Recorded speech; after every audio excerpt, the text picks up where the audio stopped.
understand what coke dust is and the potential health impacts? Yes, so coke dust, what coke is a byproduct of the refining process.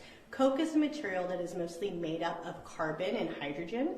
There can also, because of the refining process, be trace metals and other chemicals or constituents inside of this material, and that is the exact reason why we are doing a laboratory analysis so that we can speak more definitively as to what else is in there.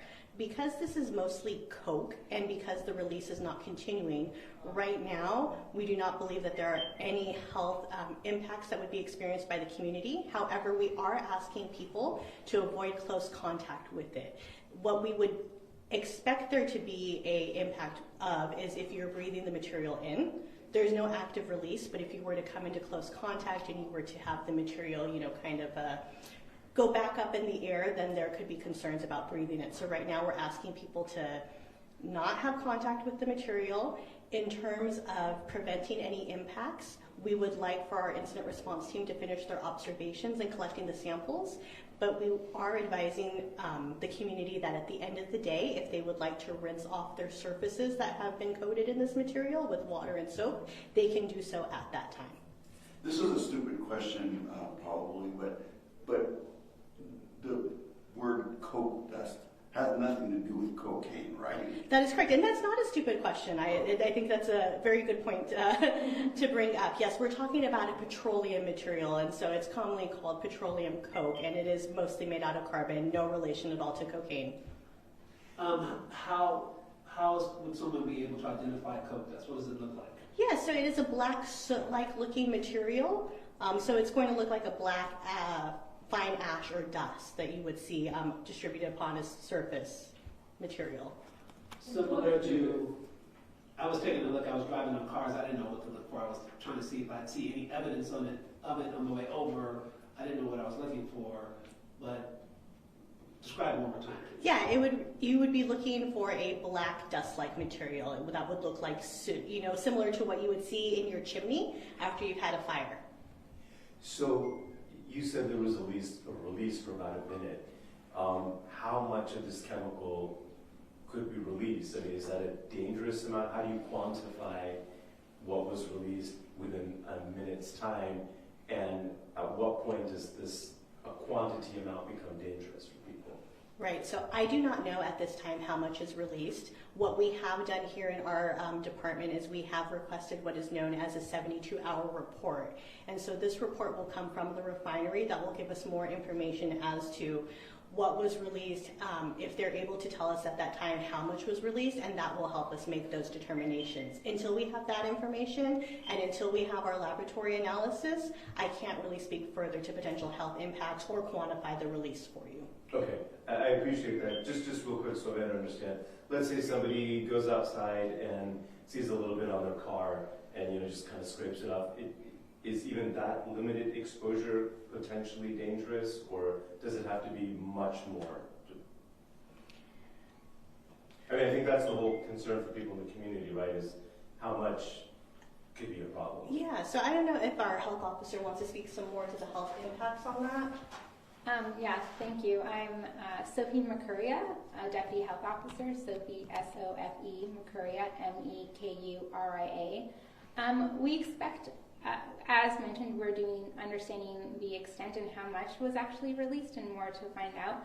We expect if individuals just wash it off with water, so that's what we would advise in terms of the set, that there should be limited amount of health impacts if it's expected from the coke process, if it's expected what was released.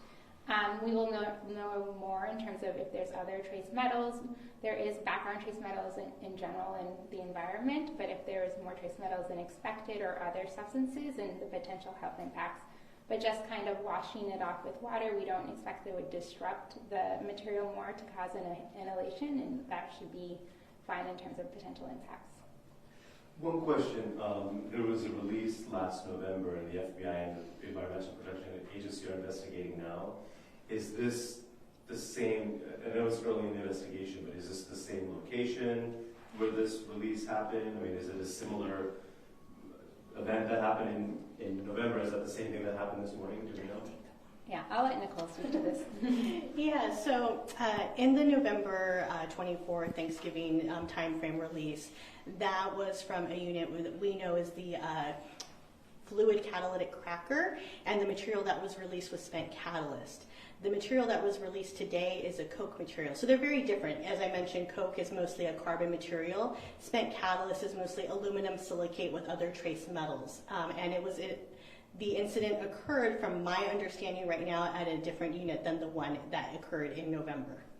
Are these releases indicative of some type of breakdown in the safety protocols at this refinery? We would not be able to speak further to that until we have our investigative process finished for the spent catalyst release and until we receive the 72-hour and subsequent reports for this release from the refinery. What refinery was it, and have you guys had any contact with that refinery? This is the Martinez refining company, and we did, our hazardous materials incident response team did initially contact them after the notification came through to get some additional details.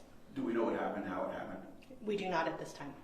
How often do these types of coke releases happen from refineries? I would say it's not very frequently. In my recollection, I cannot think of another event that has occurred within the last 5 years. Real quick, again, I know it's early and we don't know the quantity, but is this coke product potentially more dangerous than what was released in November? Or can you compare the two? I wouldn't be able to compare the two until the laboratory analysis comes back. But I mean, just generally, is one substance more potentially problematic than the other, or are they kind of similar? I couldn't say at this time. What should someone do if they feel like they've come in contact with this substance? Sophie? Sure. I would say if someone felt like they came in contact, if they just rinse off the material, then as we mentioned, we expect it's mostly carbon and hydrogen and don't expect to be health impacts, and we're just being cautious at this time in terms of, as we investigate more, wash it off, monitor for any signs and symptoms that concern them, which could, if it's just contact related to rash or anything, and follow up with their healthcare provider.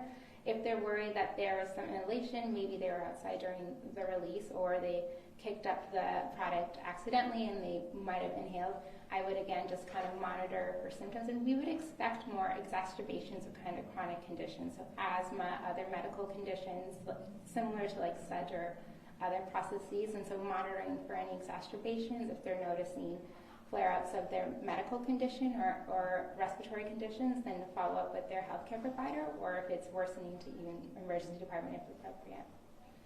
Thanks. The last one. How long will this investigation last in terms of trying to determine how widespread this incident is, and when folks can just go back to living their lives as normal?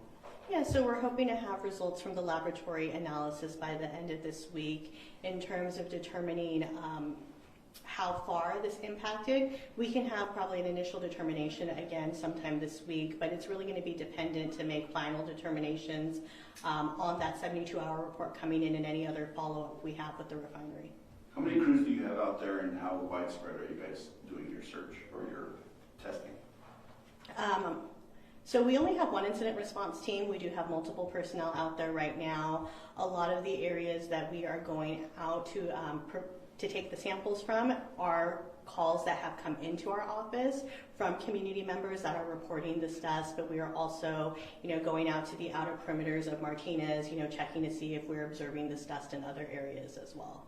When it was released like in a visual plume of dust, or is it kind of microscopic and you can't really see it until it hits the surface of something? Per my understanding, it would have been a visual plume, but again, when we were notified of the release was just about a minute in duration. It already stopped, so we did not get eyes on it to be able to speak definitively. Mm-hmm.